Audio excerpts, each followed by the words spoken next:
Hey guys, and welcome back to Mad About Skin. In today's video, we're talking The Ordinary, but more specifically, some common mistakes I think we've all made when we first reach for this brand. A lot of us got our start in skincare with affordable and drugstore brands such as The Ordinary, but that low price point can trigger some common mistakes and misconceptions which could be preventing you getting maximum results from the products that you reach for. I want everyone to achieve their skin goals this year, so by sharing with you some of these common mistakes and dispelling them, hopefully it'll just help you to get maximum benefit from whichever products you reach for your own skincare routines. I want you to sit back, relax, and talk some common mistakes with The Ordinary. Now, before we get into this video, I'd like to hear what other mistakes you'd like to throw in and add to the mix. There is zero judgment here. I have made each and every one of the mistakes that I'm calling out in today's video, and the reason I want to share them with you is I want you guys to learn from those mistakes. We're all in this skincare journey together, and that's really the ethos that I want to get across here on Mad About Skin. So if there are any other mistakes that you've made with drugstore skincare products, sound off in the comments section below and let the world know. I want to get this message out there, and a great way of helping me to achieve that is, of course, by reaching down and giving this video a big thumbs up and a like. I know a lot of the time you might be going, oh, I'm bored of content creators saying this, but it is a great way to support your favourite content creators, because the more likes a video gets, the more widely YouTube distributes it on its platform. So it just helps as many people as possible discover our wonderful Mad About Skin family. So for that, I'm eternally grateful and love you all so much. But with all that being said, shall we cut the waffle and just delve straight on in? And mistake number one when it comes to The Ordinary is buying too much. We see all these products and we think, wow, these are cheap, I kind of might as well buy it all, and then I'll work out later on what I actually need and how to use it. This is an approach I think a lot of us take with drugstore skincare in general. You go into the drugstore and you just see all these wonderful products from each and every brand and a really affordable price point. Because each individual product doesn't cost that much, we're kind of inclined as consumers to put as many as possible in our basket. This honestly isn't the right approach. A bit of planning always pays dividends. The reason I say this is because waste in terms of product and packaging, but also for your wallet, because you could be wasting some of your hard-earned coin. But also, a lot of these products might not work for your individual skin type or help you to achieve the goals that you want to get out of your skincare routine. Remember, your phone is your friend. You carry it with you all the time. So when you're in the drugstore, just bring up Google. You know, you can actually Google a very simplistic The Ordinary or the Inculist or whatever drugstore brand skincare routine. Look at the products that are going to help you deliver the outcomes that you want and focus in on those first.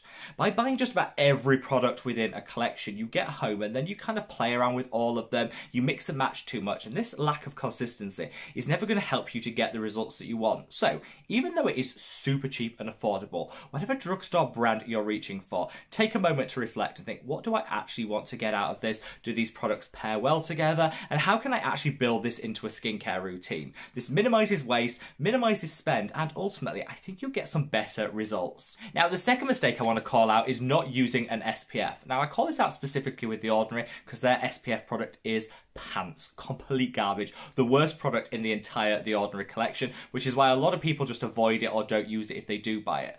But also, a lot of other drugstore skincare brands don't actually have an SPF in their collection. I think this is a shame, but you know, SPFs are quite costly to formulate, which is why a lot of affordable brands just kind of stay away from them and leave them to some of the big multinationals. There is no point doing your skincare routine if you don't have a good broad spectrum SPF to finish it all off with, and I'd say this should really be the starting point. Find like your SPF best friend and then build your skincare routine around it. Like I say, the sunscreen from The Ordinary is pretty bad. In fact, on my skin, it pilled, it peeled, you couldn't use it on top of other products, it left a really noticeable and visible white cast, and it actually irritated my skin quite a lot as I wore it throughout the day. The Ordinary are definitely not where it's at when it comes to sunscreen, but you don't need to break the bank. There are some really nice, elegant feeling and high protection sunscreens out there that are available at drugstore prices. One of my favourites is this. This is the Beauty of Joseon Rice Relief Sunscreen. This is a Korean brand, but gram for gram, it actually works at a very similar price point to the Ordinary product, and this is just such a nicer formulation. You actually get a higher SPF coverage, you get better UVA protection here too. And if you see how that goes onto the skin, it disappears without a trace. It hydrates, it works for all skin types, and I would say this is head and shoulders above The Ordinary. So find the right sunscreen for your skin type and what you want in terms of protection, and then build your drugstore skincare routine around that. that. It's kind of like the holy grail and the must-have before you then delve into all the other fantastic products. Now, mistake number 3 when it comes to The Ordinary is over-planning your routines. Now, it pains me when I head over to like Reddit or Instagram and people are sharing their skincare routines. They've got a spreadsheet, they do this on a Monday morning, Monday evening, on Tuesday they do this, this and this, all the way through the week, and it's really structured, it's really organised. I think part of me rebels against that because I'm the least organised person in the whole world, so that never really worked for me. But also, it doesn't really work for your skin. I think having an idea and a plan when it comes to your skincare routine is really important, because not all active ingredients you want to use every single day, and keeping in your mind when you last used them, when it's time to use them again, is definitely beneficial. So keeping a rough guide of that, I definitely think will work. But having a super structured and ordered spreadsheet that is non-negotiable and you work through it, irrespective of what your skin is telling you on that day, isn't really the right way to approach skincare.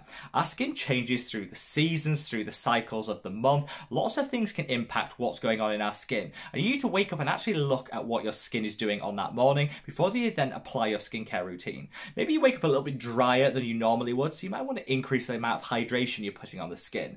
Maybe you wake up with patches of redness and irritation, so you're going to tone down any exfoliation or any harsher actives. If you're sticking rigidly to a spreadsheet, you can never really do your skin justice and actually listen to what it's telling you. I think the number one thing I want people to take away from this video in 2022 in general is listen to what your skin's telling you. It kind of speaks to us, and make sure you map the products that you choose to what your skin needs on that individual day. A little bit of order is never a bad thing in life, but just don't be too rigid with it, especially the case when it comes to drugstore skincare, where we tend to buy a lot of products because of that affordable price point and then stick rigidly to how we apply them.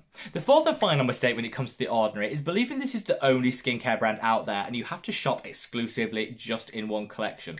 This isn't and has never been the case. Shop around. Find the different products that work well for you, the brands that you absolutely love. I've tried just about every single The Ordinary product. This is just a small selection that I have in my own skincare collection. And honestly, some of them are holy grails, but some of them are also fails. And for me, you can get the same active ingredients with other brands. They might come with a better base formulation, a nicer application, and in some instances, an actually more affordable price point. The Ordinary is a great place to start, but shop the other fantastic drugstore skincare brands out there. Mix and match, layer into your routine when you work out which brand offers the best formulation for that specific active or serum that you want. I did a rundown of the best-selling products from The Ordinary, what my thoughts, feelings and opinions were in a recent video. I'm going to leave a link to that up there. If you don't want your The Ordinary journey to stop here, check that video out, because actually I break down each and every one of their best-selling and most hyped products to help you to work out whether it's right for your skin type or worth a little bit of a splurge. I think in a lot of cases other brands might offer a more elegant formulations without having to up the price point. So for me, it's all about mixing and matching, and never feel like you have to stick exclusively to one skincare brand at the drugstore. Shop around to get the maximum benefit for your skin. So there you have it, guys. 4 common mistakes we make both with The Ordinary and drugstore skincare in general. I definitely think that the drugstore is where it's at when it comes to skincare, and I hate overpaying. You can get some amazing results for your skin at rock bottom prices, and I applaud The Ordinary for kind of leading the charge on that. There are some of the mistakes which could be holding you back from getting maximum benefit from the products that you reach for, so hopefully by calling them out, it'll just help us to perfect our individual skincare routines. I would love to know your thoughts, feelings and opinions, so sound off in the comment section below, and wherever you are in the world, guys, stay safe, stay well and love your skin. Take care. Bye!